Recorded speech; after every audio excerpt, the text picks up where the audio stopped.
about the cost. Kamala Harris is fighting for that healthy future.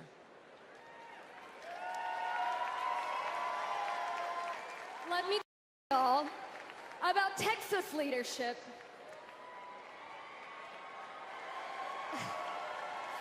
I'm County Executive Lena Hidalgo, and I serve the 5 million residents of Harris County. Harris County includes Houston. Texas Governor Ann Richards said, "I've been tested by fire, and the fire lost." In the years I've been in office, we've dealt with chemical fires. We've dealt with 10 floods, 7 hurricanes, a deadly winter freeze, and of course the pandemic. When that last disaster struck, Donald Trump abandoned us. He spread misinformation that cost lives. Compare that to 2021, when the Texas power grid went dark. Kamala Harris didn't just put out a tweet, she called me to make sure we had what we needed.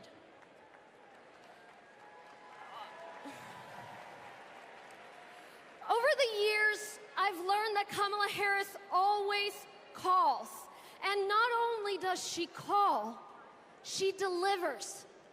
The very week she launched her campaign, she was down in Texas with vital FEMA assistance right after Hurricane Beryl. Kamala Harris cares. She will never risk lives for the sake of politics. And she's leading the charge to protect our communities from extreme weather. The Biden-Harris administration have announced at least $1 billion to help us with just that, and Houston is thriving. We deserve leaders who acknowledge the threats, heck, the existence of climate change. We deserve tough leaders who have our backs. We deserve compassionate leaders ready to help. That's Kamala Harris and Tim Walz. I can personally attest that Kamala is a leader who has our back. I'm California's Lieutenant Governor, Eleni Kounalakis, but I hold another title just as dear to me, Kamala Harris's friend. I met her when we were both young women trying to navigate the halls of power. She had just been elected district attorney. We get frequent lunches together, and she was funny and fun. She was also a great mentor. Once, I told her about a professional experience of being minimized because I was a woman.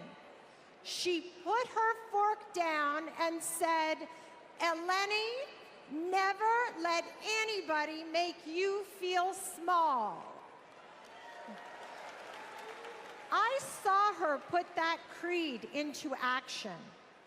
When Wall Street foreclosed on millions of homes, Washington wisdom was that $4 billion was the best you could do.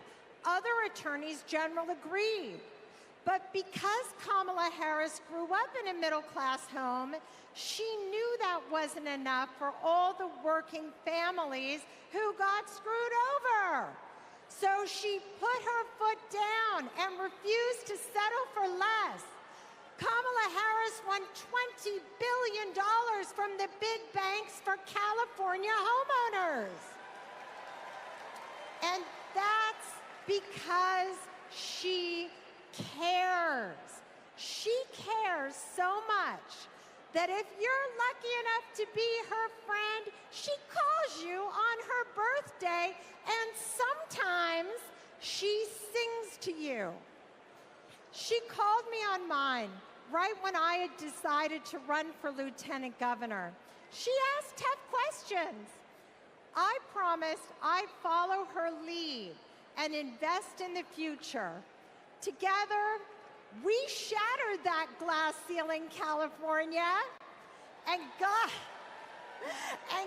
to work. I am so glad the country is getting to see the Kamala that I've known for decades. For Californians and Pennsylvanians, for Texans and Wisconsinites, for states red and blue and everything in between, President Biden and Vice President Harris have been investing in our future and are on our side, and we are not going back.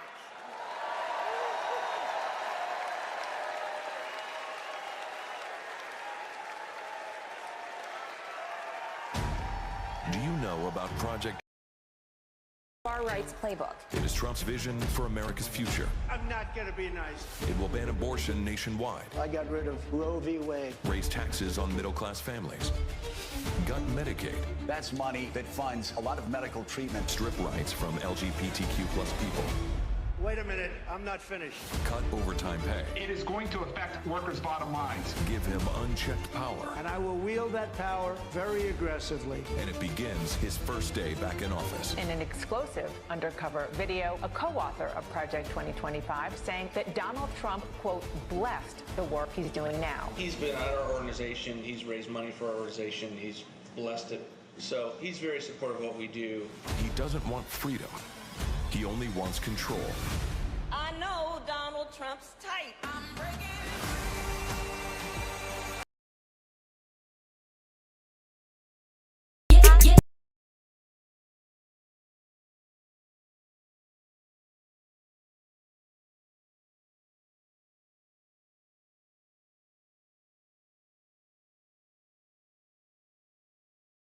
Mallory McMorrow.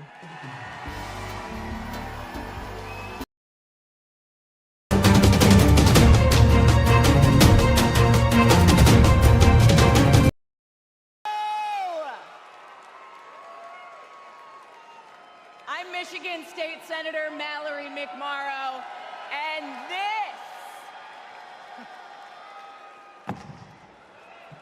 this is Project 2025.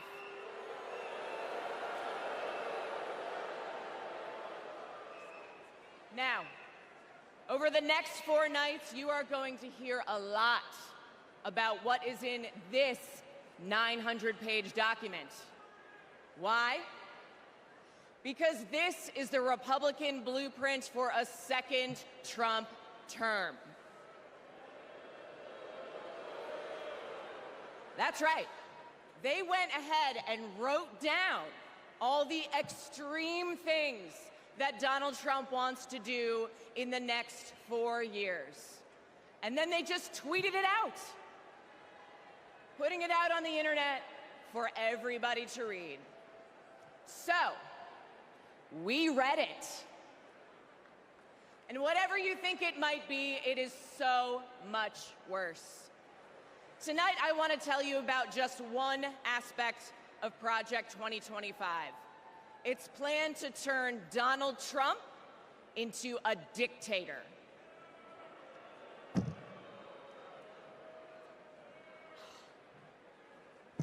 Okay, right here on page 535, it says, quote, reissue Trump's Schedule F executive order to permit discharge of non-performing employees.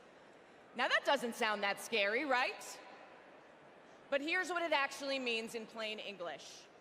If Donald Trump gets back into the White House, he's going to fire civil servants like intelligence officers, engineers, and even federal prosecutors if he decides that they don't serve his personal agenda. They're talking about replacing the entire federal government with an army of loyalists who answer only to Donald Trump. I know. All right, then. Okay. Page 873. It says, quote, Conservatives have long believed in either ending law enforcement activities of independent agencies or ending their independent status. Again, that sounds pretty boring. But what it means is that under Project 2025, Donald Trump would be able to weaponize the Department of Justice to go after his political opponents.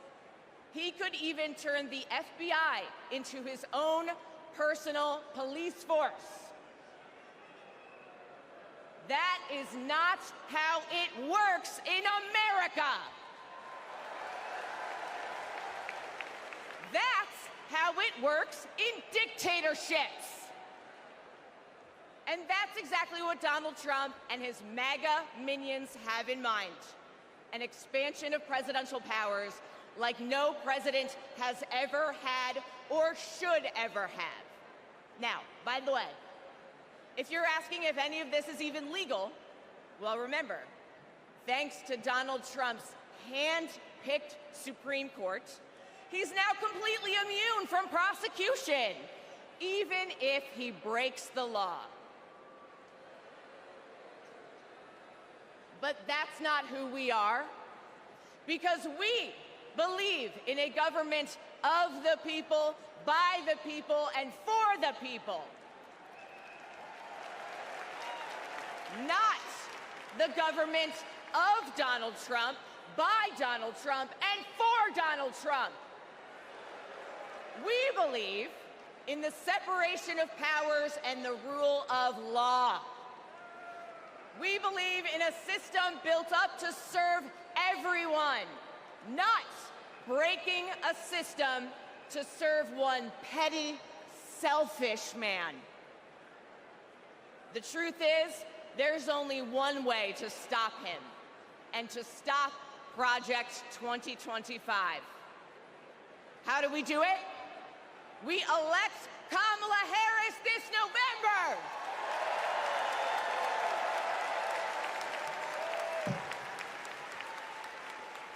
We'll be back tomorrow night to tell you what Project 2025 means for your pocketbook.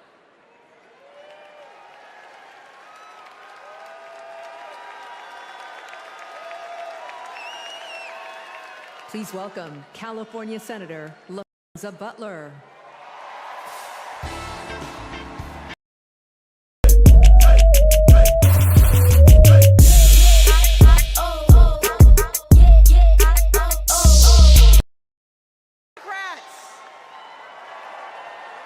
California delegates, make some noise! It's great to see so many familiar faces.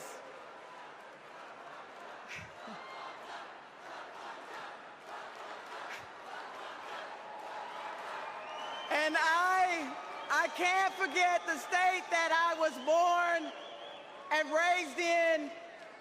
Mississippi Democrats, let everybody hear you.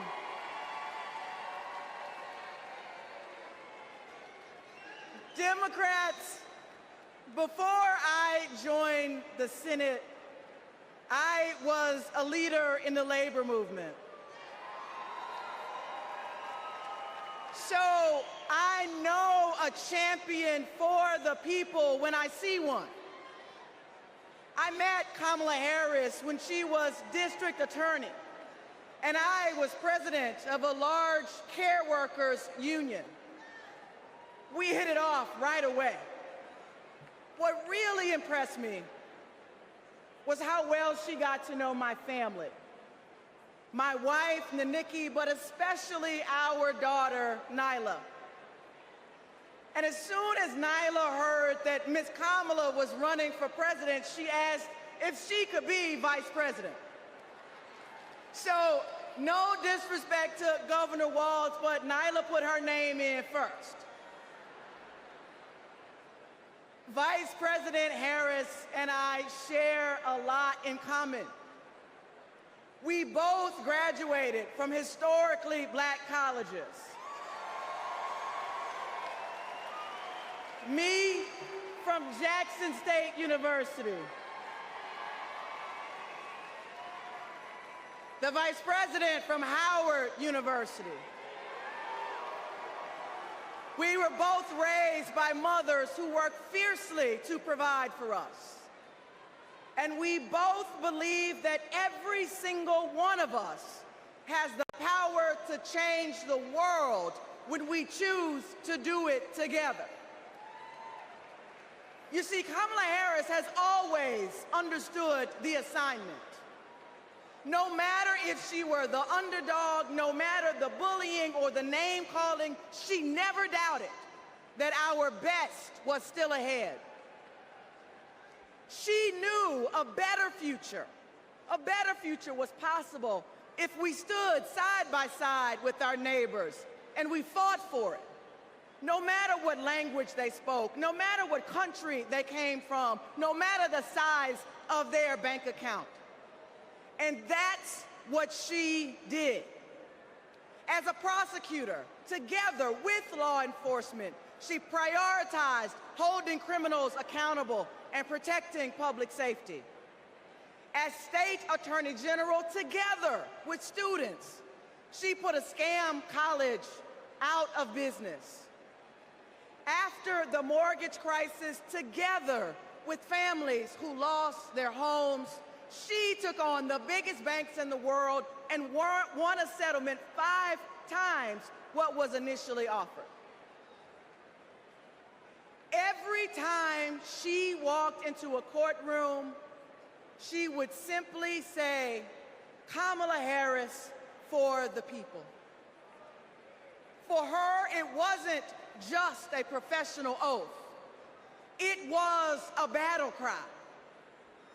And let's be clear, to her opponents, this way of seeing the world, the idea of fighting for someone other than yourself, is unthinkable.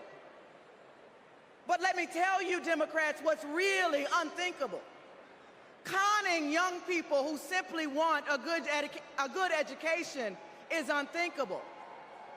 Stiffing hard-working laborers like Donald Trump did in Atlantic City is unthinkable.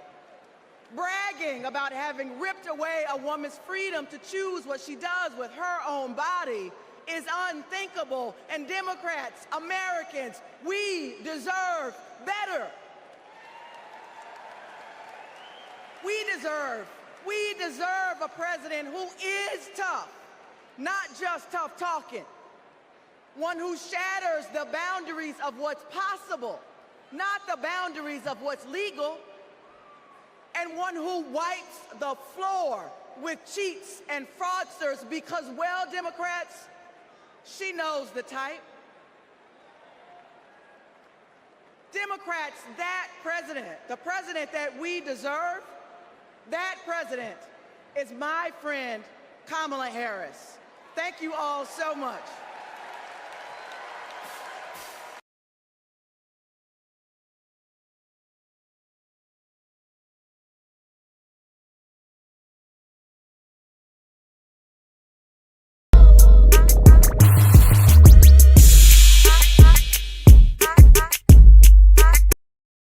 Excited to be here today from Arizona. That's right, that's where I was born and raised by a single mom. I was a free lunch kid, raised in public housing, and I got my health care at Planned Parenthood. Because of policies that lift people up, I walked through the gates of my dream school as a first-generation college student. People my age are making big decisions about our lives, and we deserve a president who has our back. Not some power-hungry millionaire reality TV personality who only cares about himself. We need Kamala Harris. She'll deliver a future where we can decide if and when to start a family. A future where we can afford rent and groceries. A future where we're not crushed under student debt. A future where any free lunch kid can walk through the gates of their dream college. For young people, this is a fight for our future. We have a responsibility to do this, and we have a responsibility to do it right, and that's why we're going to show up for Kamala Harris and Tim Walz. And here now, with a musical performance, is Jason Isbell. Thank you.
Kamala Harris worked hard to achieve her goals. Raised by a working mother, I had a summer job at McDonald's. Donald Trump worked hard to spend his daddy's fortune.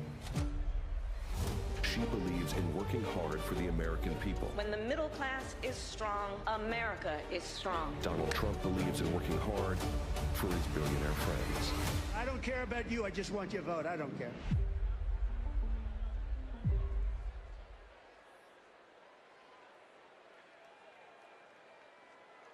Please welcome former Rhode Island Governor Gina Raimondo.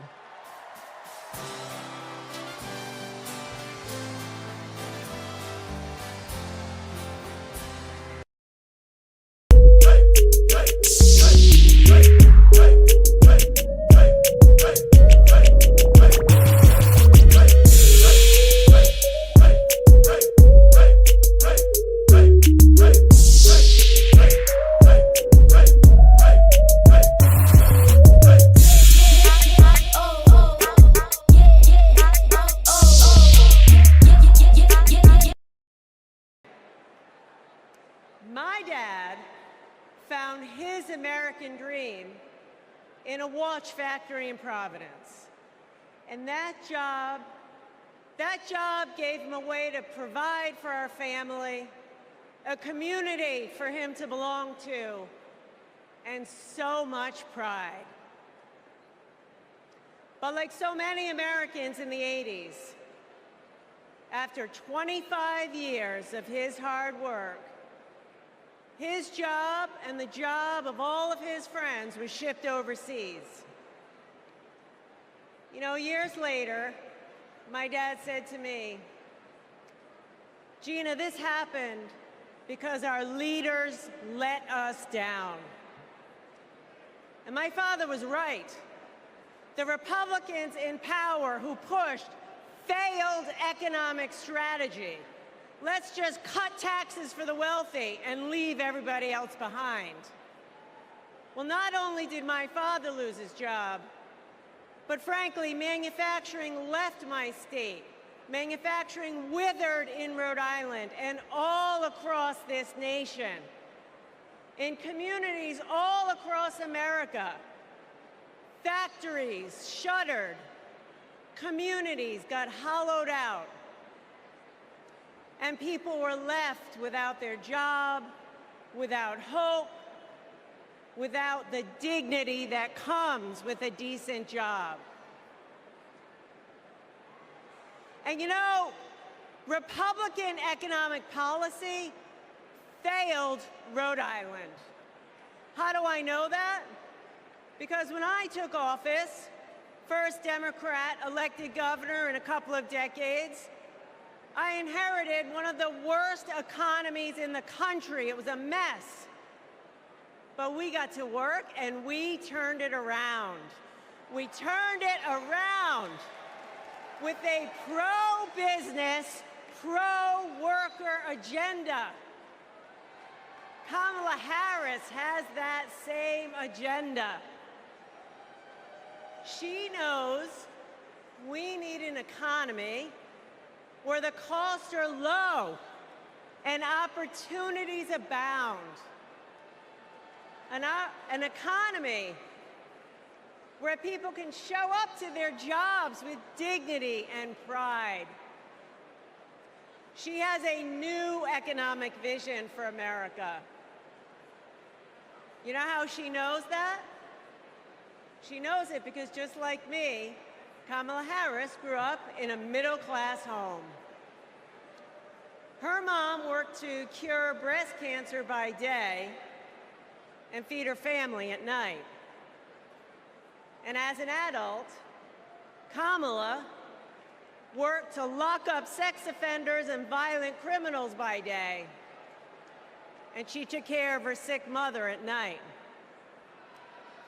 Kamala Harris gets it. She gets that so many Americans work so hard every day and they're barely getting by.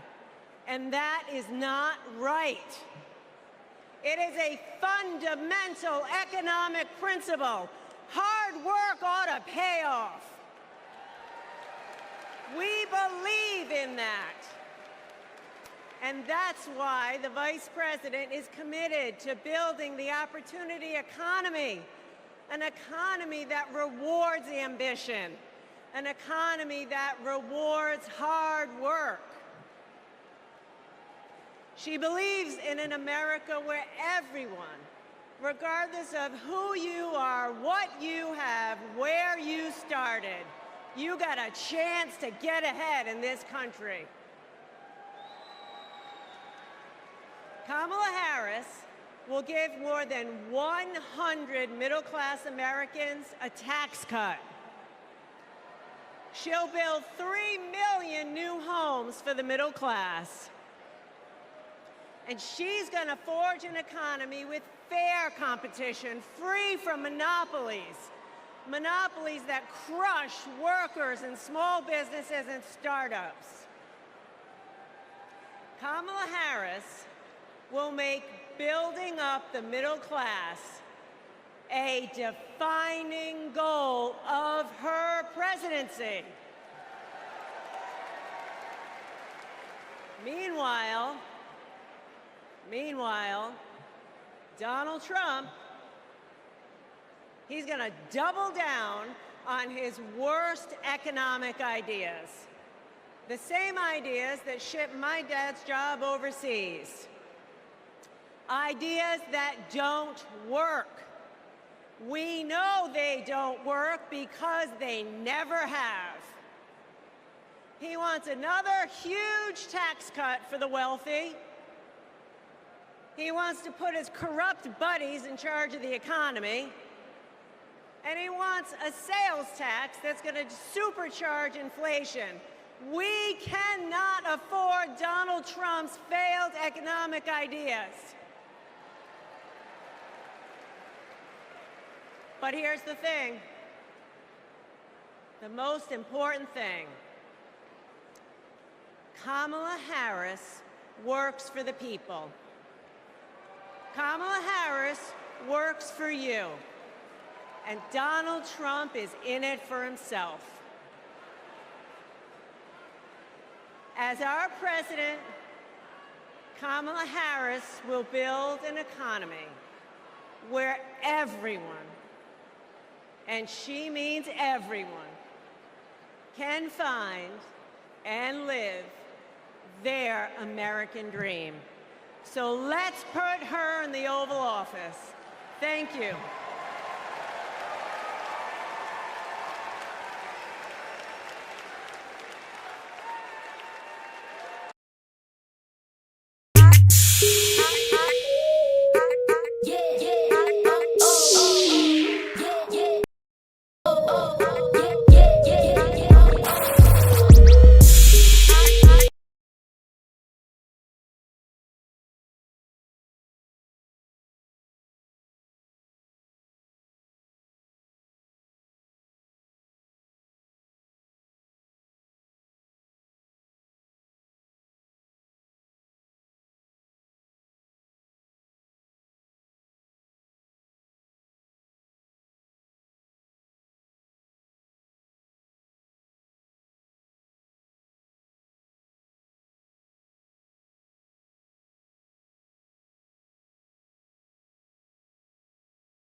Are you ready to elect Kamala Harris, the first president of the United States? Yes, you are. Yes, you are. Friends, like so many of us, my grandparents came from Ireland as teenagers with nothing but hope in their hearts and fire in their bellies. They built their lives in the promised land of Buffalo, New York. A union card meant good work at the steel plant. The steel plant that lifted my parents from living in a trailer to the middle class. Like other families in my blue-collar community, they believed that with hard work, they could build a better future, not just for themselves, but for those with less hope and less opportunity. I'm proud of my roots and the values I learned: grit, determination, compassion. Kamala Harris and Tim Walz grew up with those same values. And those values have always defined the people of my state. Well, most of us anyway. Donald Trump was born a New Yorker, but ended up a fraud a philanderer, and a felon. He wasn't raised with the New York values that I know. He never had to worry about childcare costs or groceries or rent. He never had to worry about anything or anyone but himself. Trust me, America. If you think you're tired of Donald Trump, talk to a New Yorker. We've had to deal with him for 78 long years. The fraud, the tax dodging, the sham university, the shady charities. We've seen him stiff contractors, rip off workers. He abuses women, brags about it, and then takes away their rights. And New Yorkers are sick of it. It's no wonder he had to flee to Mar-a-Lago. Sorry about that, Florida. Sorry about that. Trump hasn't spent much time in New York lately, except that is to get convicted of 34 felonies. And that's just fine with us, because New York's motto is Excelsior, ever upward. And Trump takes us ever downward. Because here's what Trump never understood. America isn't a luxury good to be bought and sold by the privileged and powerful few. America, we just can't afford another 4 years of that. We have kids to feed, roads to build, jobs to create, real problems to solve. And we need leaders who can get it done. Trump talked big about bringing back manufacturing jobs. But you know who actually did it? President Biden and Vice President Kamala Harris. Thank you, Joe. Thank you, Kamala. And look no further than the city of Syracuse, where a company called Micron is building a $100 billion microchip factory with union labor. It's the largest private investment in American history, and it's going to create 50,000 good-paying jobs. The Biden-Harris administration has made the most significant investments in our economy in generations. And as president, Kamala Harris will continue to build an opportunity economy for all. My friends, history's watching us.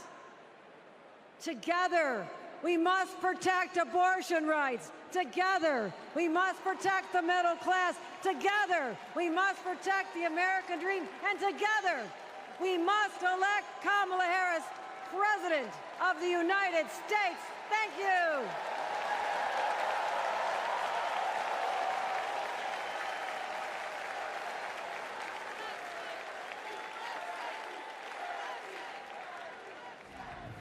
Trying to arrange.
in this hall and everyone at home.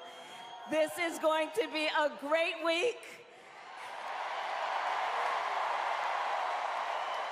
And I want to kick us off by celebrating our incredible President, Joe Biden, who will be speaking later tonight.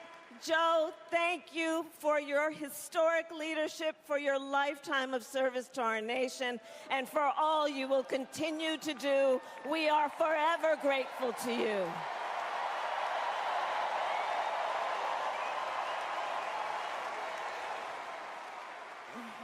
Thank you, Joe. And looking out at everyone tonight, I see the beauty of our great nation.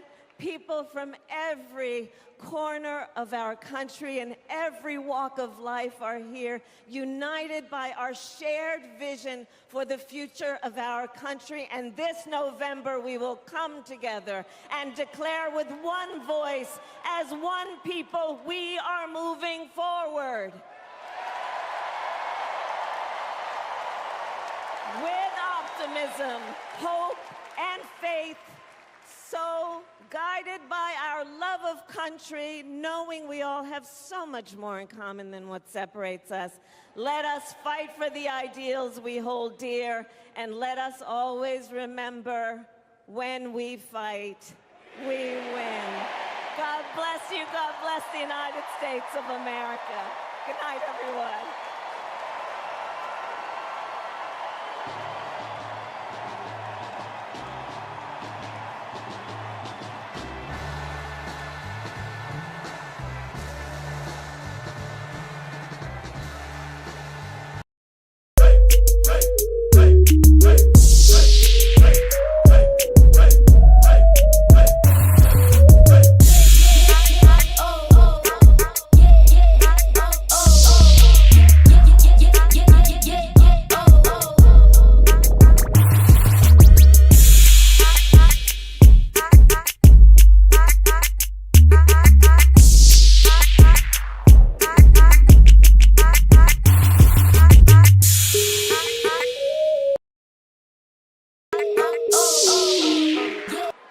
Welcome to the first night of the Democratic National Convention.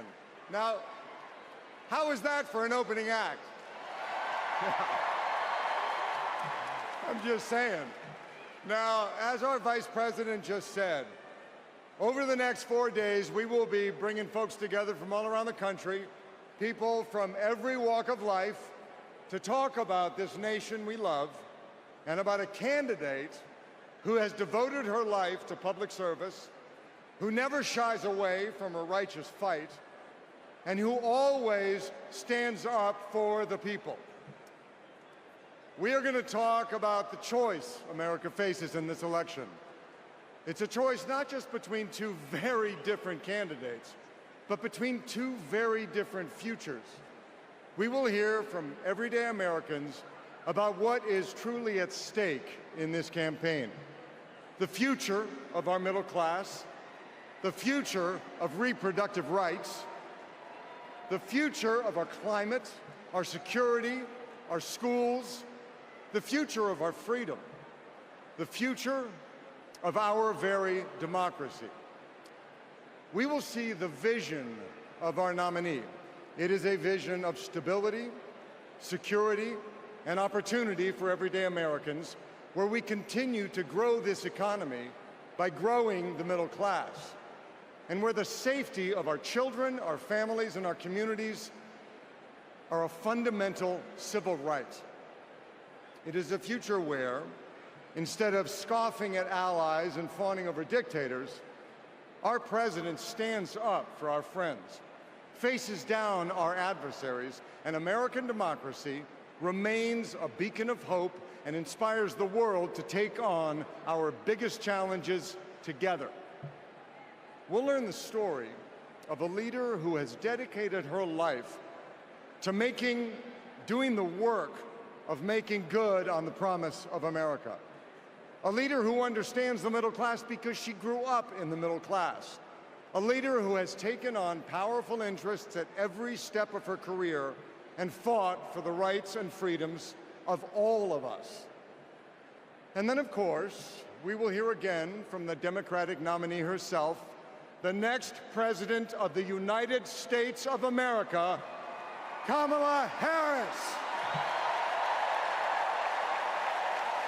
Because she has a message for us.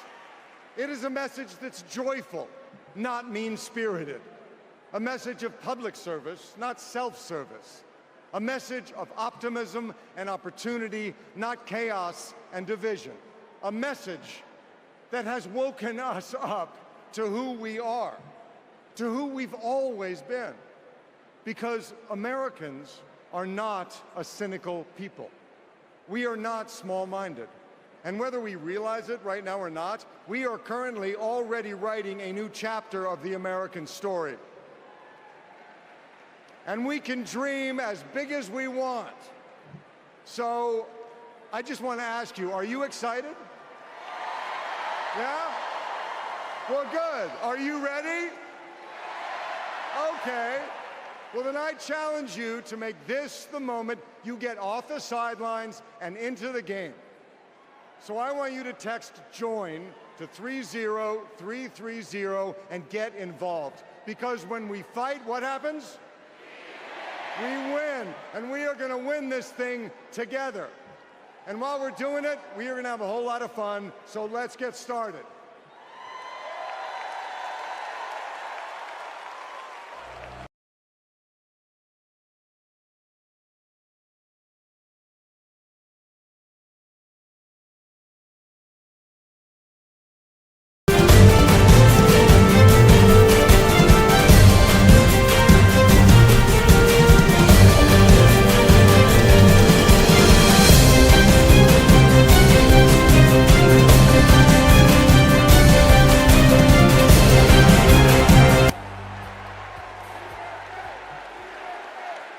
Thank you. It is so fun to be back here in the United Center. And as you guys know, a lot of good stuff has happened in this building, especially in the 90s. You young people, Google Michael Jordan and you can read all about it, okay? So there was an amazing vibe in this building back in those days, and I feel that same winning spirit here tonight. So the last time I was in a packed basketball arena was in Paris, France.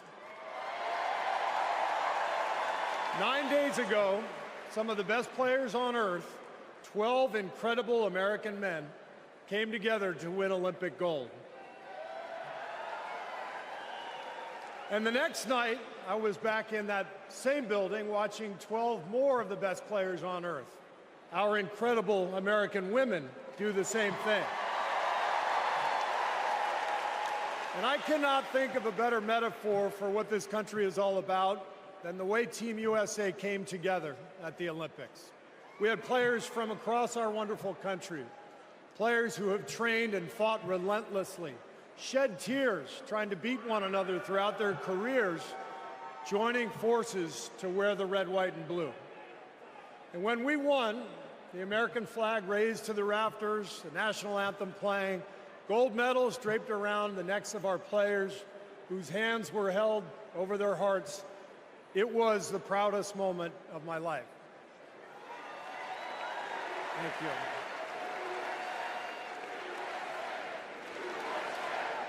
Thank you. Now, I could never have imagined that a few days later I would receive an invitation to step into a different kind of arena. And so here I am. I know very well that speaking out about politics these days comes with risks. I can see the shut up and whistle tweets being fired off as we speak. But I also knew as soon as I was asked that it was too important as an American citizen not to speak up in an election of this magnitude. The reason I said yes to speaking here tonight is that as a coach and former player, as a husband, a son, a father, even a grandfather, and as an American, I believe in a certain kind of leadership. I believe that leaders must display dignity.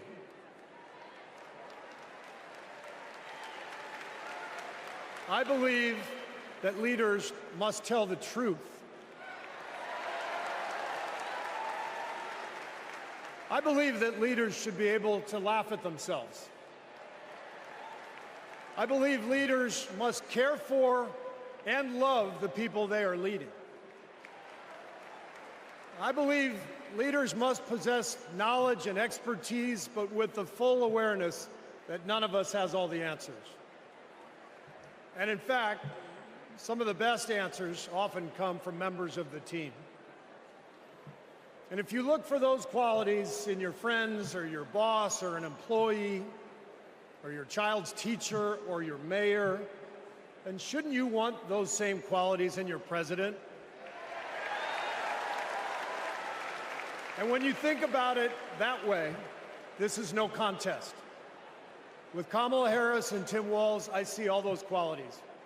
They have devoted their lives to serving other people. Whether Vice President Harris was defending her community in the courtroom, or Governor Walz was inspiring the next generation in the classroom, or on the field, for that matter. By the way, coach to coach, that guy's awesome.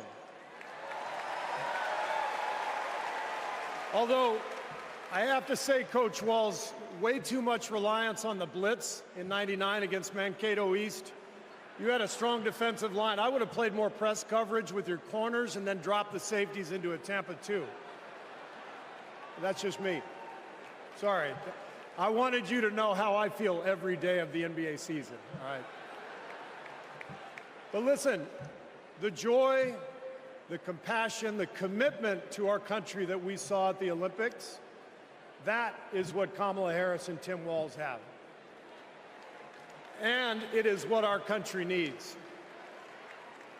Leadership, real leadership. Not the kind that seeks to divide us, but the kind that recognizes and celebrates our common purpose. Think about what our team achieved with 12 Americans in Paris, putting aside rivalries to represent our country.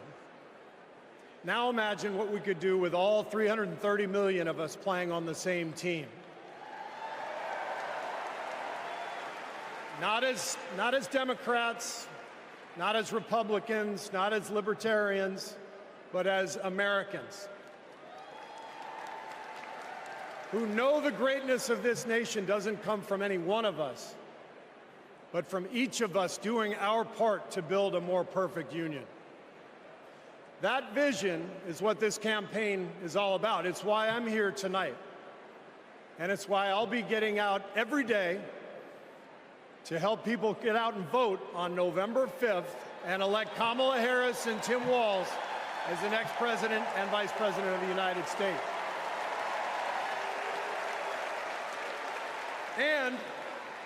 And after the results are tallied that night, we can, in the words of the great Steph Curry, we can tell Donald Trump, night, night.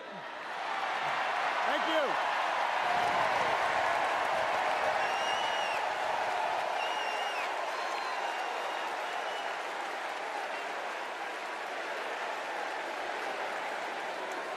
Let me tell you folks in Ohio and in this area, don't sell your house. Do not sell it. We're going to get those jobs coming back, and we're going to fill up those factories, so it's going to happen.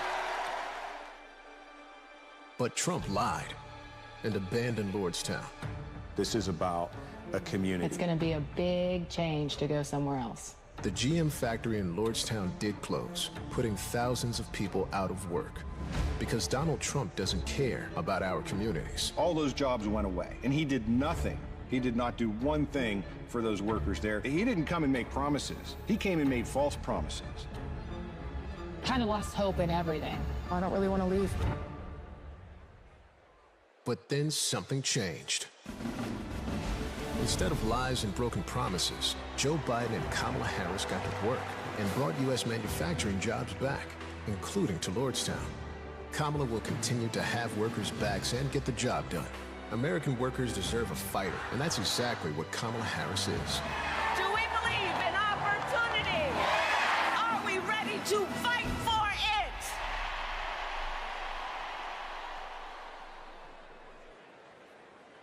Please welcome United Auto Workers President Shawn Fain.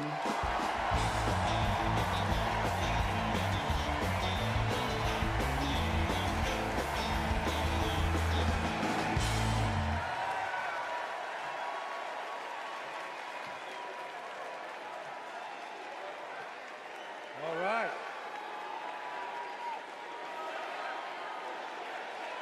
All right. Yeah.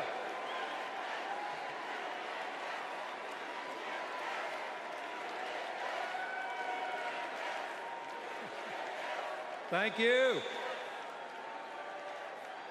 Good evening, America, and good evening to the people that make this world move, the working class.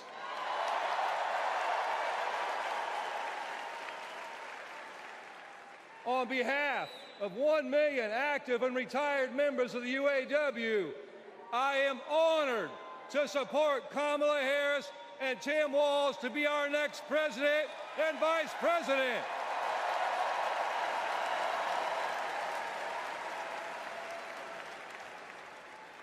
And I want to say thank you to Joe Biden for making history by walking the picket line with the UAW.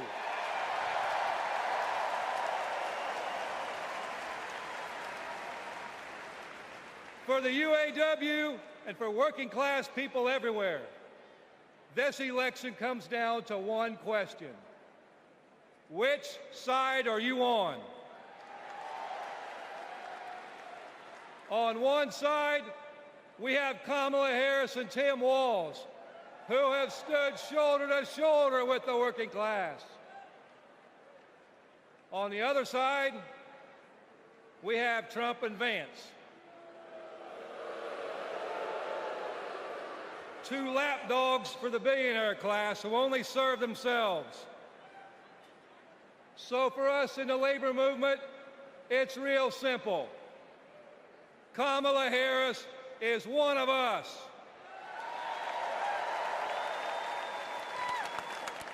She's a fighter for the working class. And Donald Trump is a scab.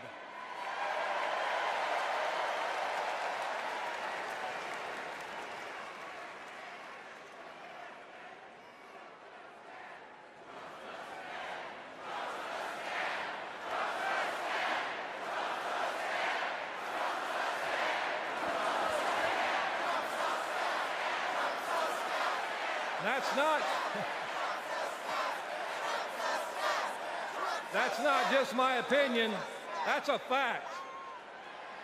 All we have to do is look at the track record. When Donald Trump was president, corporate America ran wild. Donald Trump did not bring back the auto industry. When Donald Trump was president, auto plants closed. Trump did nothing.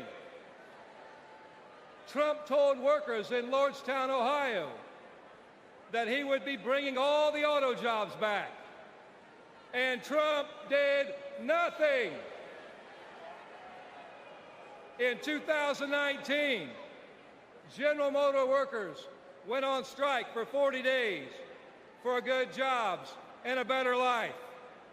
And Trump did nothing. Talk is cheap. But in 2019, you know who was on the picket line standing shoulder to shoulder with auto workers? I'll give you a clue. Her initials are Kamala Harris. In 2023, who helped bring jobs back to Lordstown, Ohio? Kamala Harris. And in 2024, who will stand with the working class in our fight for justice? Kamala Harris. And that's the difference. Donald Trump is all talk, and Kamala Harris walks the walk.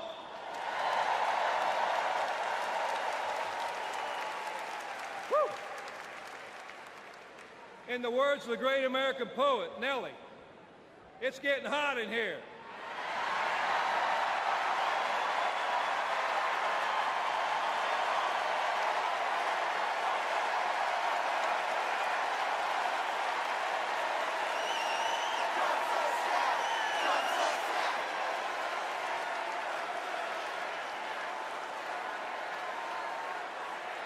It's hot in here.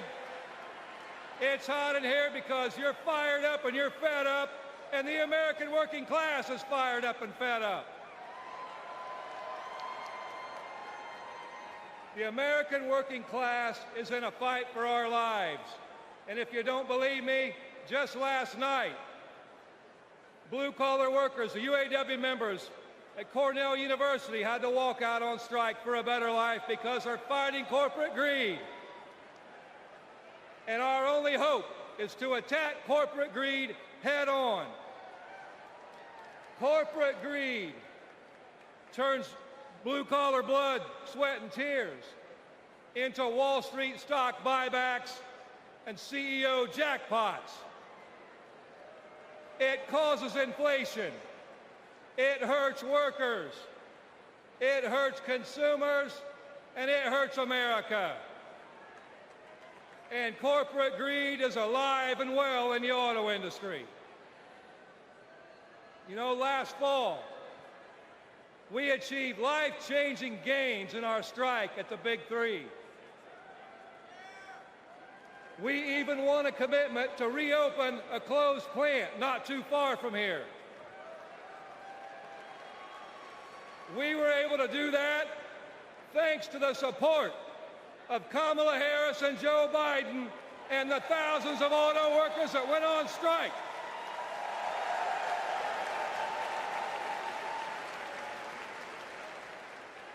But a year later, one company wants to go back on their commitments in our contract. And let me be clear, Stellantis must keep the promises they made to America in our union contract. And the UAW will take whatever action necessary at Stellantis or any other corporation to stand up and hold corporate America accountable. And when the UAW stands up, we know who stands with us and who stands against us. Donald Trump laughs about firing workers who go on strike.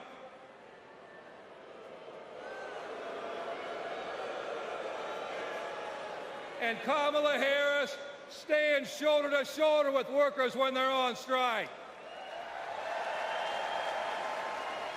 And that's the difference between Kamala Harris and Donald Trump the scab.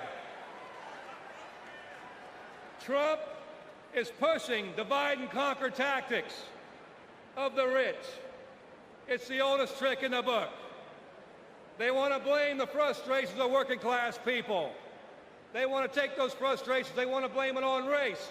They want to blame it on LGBTQ plus people. They want to blame it on some destitute and desperate person at the border. They do that because they want working class people to be divided and to focus and keep the focus off the one true enemy, corporate greed.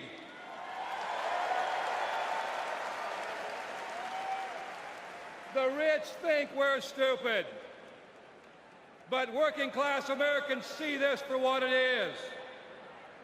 This is our generation's defining moment. So I have a question for you. Are you ready to stand up, speak up, and show up and put Kamala Harris and Tim Walz in the White House?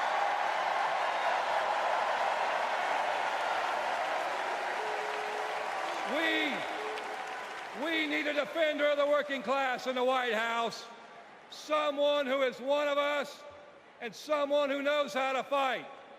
And that fighter is the next President of the United States, Kamala Harris. Thank you.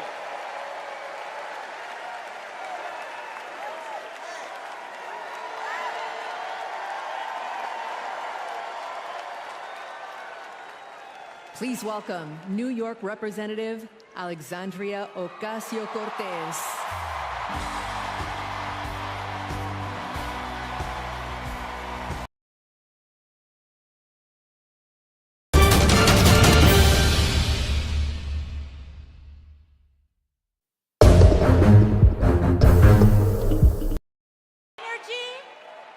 Thank you, Kamala Harris and Tim Walz, for your vision.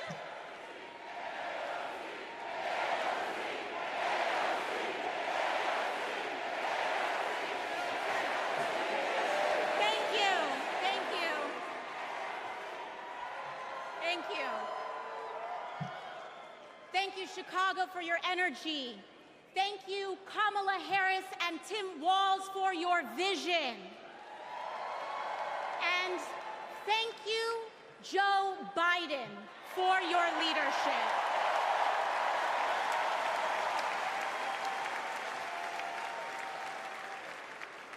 You know, 6 years ago, I was taking omelet orders as a waitress in New York City. I didn't have health insurance. My family was fighting off foreclosure, and we were struggling with bills after my dad passed away unexpectedly from cancer. Like millions of Americans, we were just looking for an honest shake.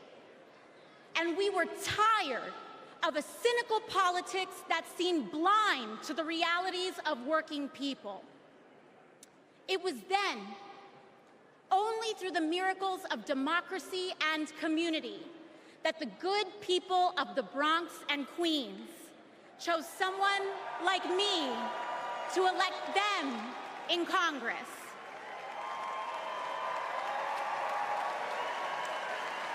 And America, in my heart, I know from that same cloth of hope and aspiration, we will also elect Kamala Harris and Tim Walz as President and Vice President of the United States of America.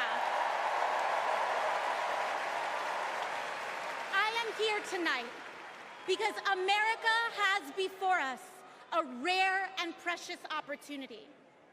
In Kamala Harris, we have a chance to elect a president who is for the middle class because she is from the middle class. She understands the urgency of rent checks and groceries and prescriptions. She is as committed to our reproductive and civil rights as she is to taking on corporate greed. And she is working tirelessly to secure a ceasefire in Gaza and bringing hostages home.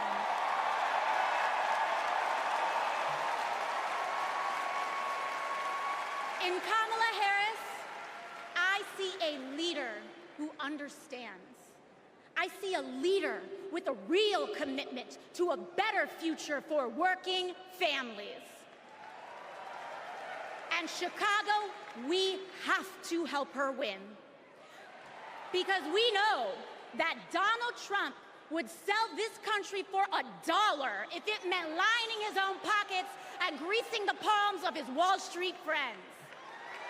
And I, for one, am tired of hearing about how a two-bit union buster thinks of himself as more of a patriot than the woman who fights every single day to lift working people out from under the boots of greed, trampling on our way of life.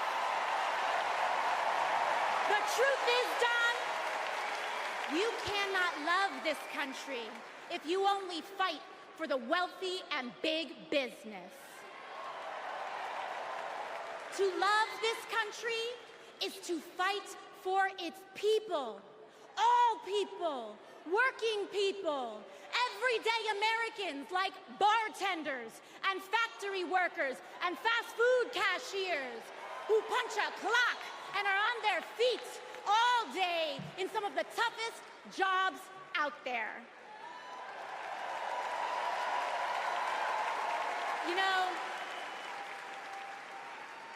ever since I got elected, Republicans have attacked me by saying that I should go back to bartending. But let me tell you, I'm happy to any day of the week because there is nothing wrong with working for a living.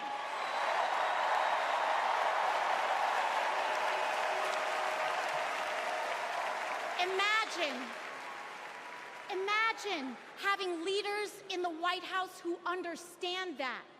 Leaders like Kamala and Tim. But Chicago, just because the choice is clear to us does not mean that the path will be easy. Over the next 78 days, we will have to pour every ounce, every minute, every moment into making history on November 5th. But we cannot send Kamala and Tim to the White House alone. Together, we must also elect strong Democratic majorities in the House and in the Senate so that we can deliver on an ambitious agenda for the people. Because if you are a working parent trying to afford rent and childcare, Kamala is for you. If you are a senior who had to go back to work because your retirement didn't stretch far enough, Kamala is for you. If you're an immigrant family just starting your American story, Kamala is for you. America, when we knock on our neighbor's door, organize our communities, and elect Kamala Harris to the presidency on November 5th, we will send a loud message that the people of this nation will not go back. We choose a new path and open the door to a new day, one that is for the people and by the people. Thank you. Thank you very much. God bless. God bless you all.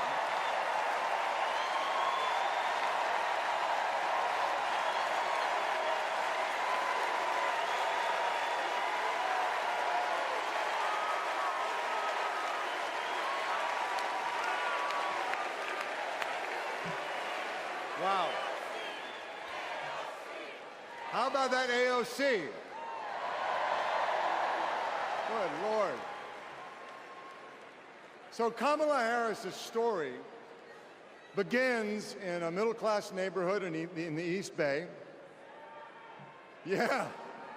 In a modest apartment above a nursery school, in a close-knit community where people looked out for one another, with a mother who instilled in Kamala Harris the core principles that have defined her life in public service. These are the experiences that made her the leader she is today.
are so excited and honored to be here with you. Kamala and I have known each other for a long time. We met at Berkwood Hedge School. We hit it off immediately and became each other's very first best friends. Our moms also became fast friends. And on weekends, we would pile into my 1966 Mustang, and Kamala's mom, Shamala, would sit in the front with me, and Kamala and Maya and Stacy would sit in the back, and off we would go to a movie or some adventure. My mom still has that Mustang. I do. Kamala and I both get our grit from our mothers. Kamala has always been a protector. One day at school, we made clay art projects during story time when they were outside on tables to dry. For whatever reason, a boy in our class took mine, threw it on the ground, and it shattered. Kamala jumped in between him and me and said something that made him so mad, he picked up a rock or something and hit her on the head. Blood came streaming down. The school called Shamala to come take her to the hospital. The stitches she got left a scar over one of her eyes. She still has it. That's the kind of person Kamala has always been from the very beginning. Someone who doesn't hesitate to stand up for what's right, to take up for the underdog, and to stand up to bullies.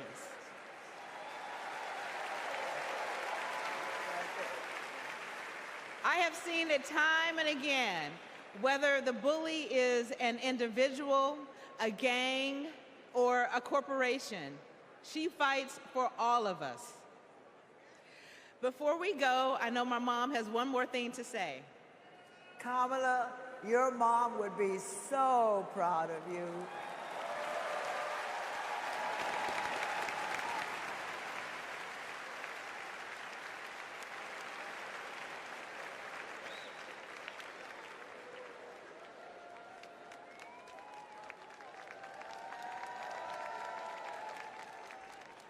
Please welcome former Secretary of State Hillary Clinton.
Thank you all.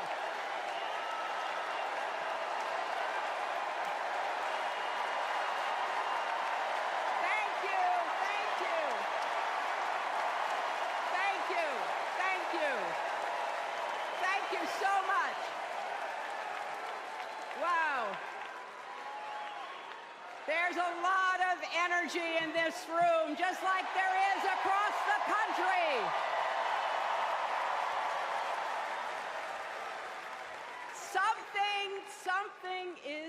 happening in America. You can feel it. Something we've worked for and dreamed of for a long time. First, though, let's salute President Biden.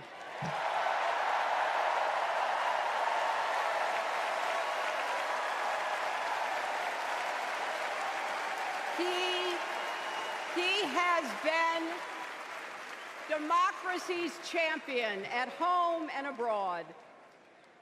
He brought dignity, decency, and competence back to the White House. And he showed what it means to be a true patriot. Thank you, Joe Biden, for your lifetime of service and leadership.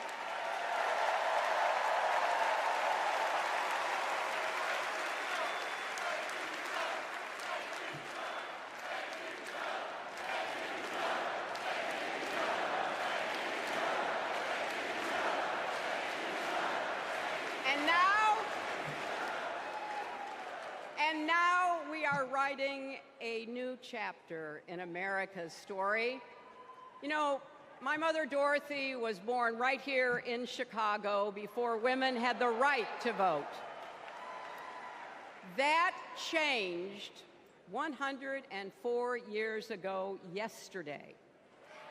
Think about it. Tennessee became the final state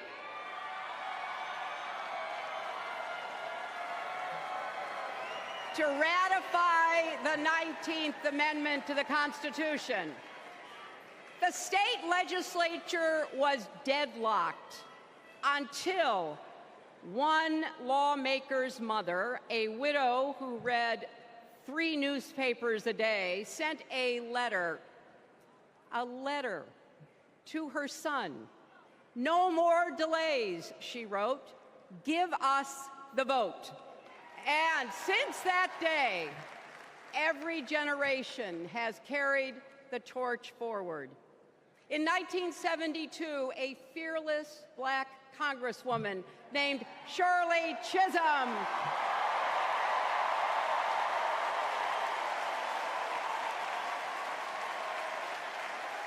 she ran for president. And her determination let me and millions of others dream bigger, not just because of who she was, but because of who she fought for. Working parents, poor children, the last, the least, and the lost. In 1984, I brought my daughter to see Geraldine Ferraro, the first woman nominated for vice president. If we can do this, Jerry said, we can do anything. And then there was 2016, when it was the honor of my life to accept our party's nomination for president.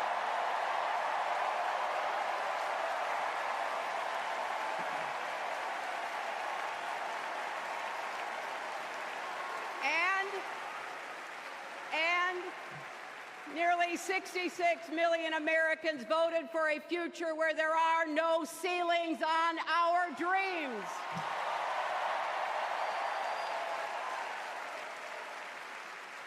And afterwards, we refused to give up on America. Millions marched, many ran for office. We kept our eyes on the future. Well, my friends, the future is here.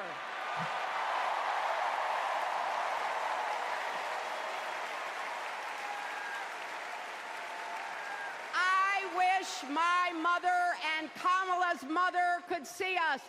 They would say, keep going. Shirley and Jerry would say, keep going.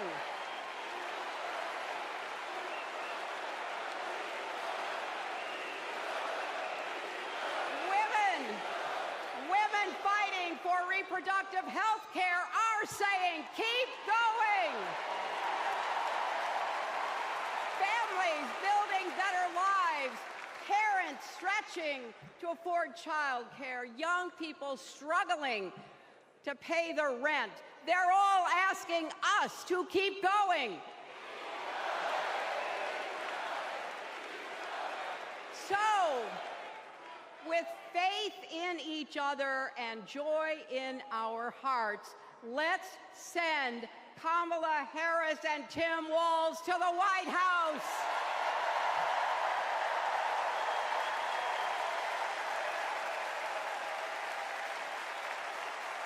You know, the story of my life and the history of our country is that progress is possible but not guaranteed. We have to fight for it and never, ever give up. There is always a choice. Do we push forward or pull back? Come together as we the people, or split into us versus them? That's the choice we face in this election. Kamala has the character, experience, and vision to lead us forward.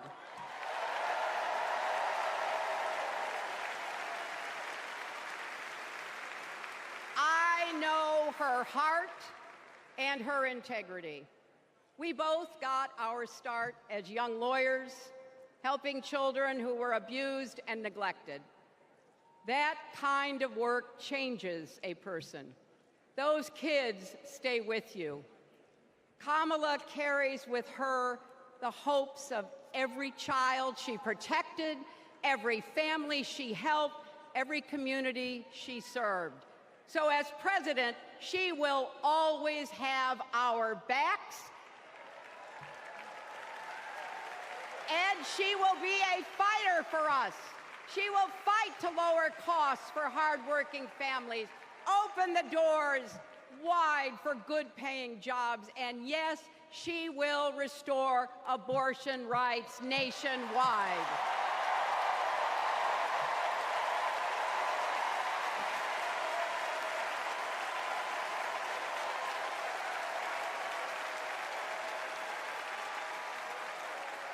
As a prosecutor, Kamala locked up murderers and drug traffickers.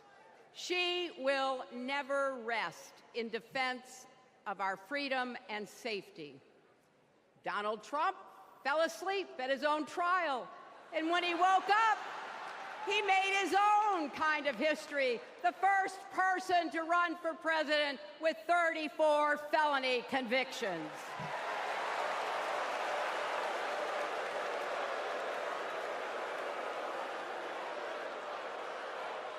As Vice President, Kamala sat in the Situation Room.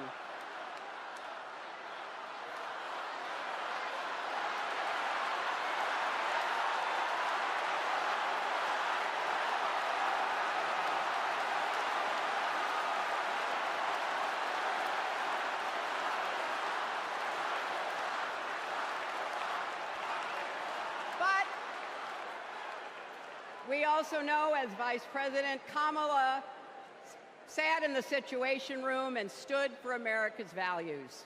I know what it takes, and I can tell you, as Commander-in-Chief, Kamala won't disrespect our military and our veterans.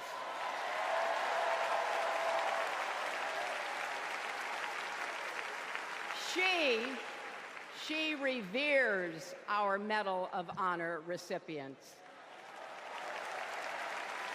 She won't be sending love letters to dictators. She will defend democracy and our Constitution and will protect America from